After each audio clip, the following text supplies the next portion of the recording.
Welcome to Kenton Teaches. Enjoy the video.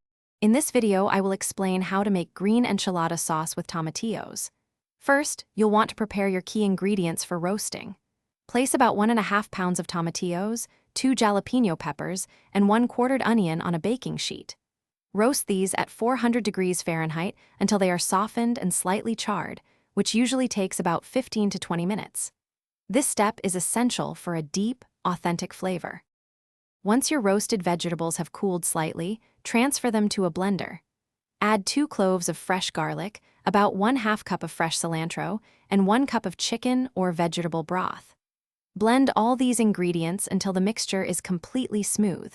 If you prefer a thinner sauce, you can gradually add a little more broth until you reach your desired consistency. This creates the perfect base. Now, pour your beautifully blended sauce into a saucepan over medium heat.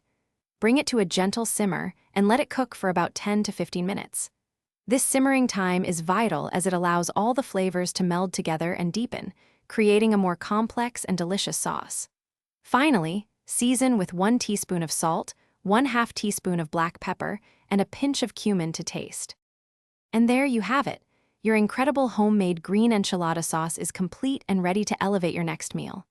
This vibrant, flavorful sauce is perfect for classic chicken or cheese enchiladas, but don't stop there. Try it over chilaquiles, as a base for a stew, or even as a zesty topping for grilled meats. It's so versatile and much better than store-bought. Remember to check the description below for a link to the Echo Dot smart speaker and other great deals.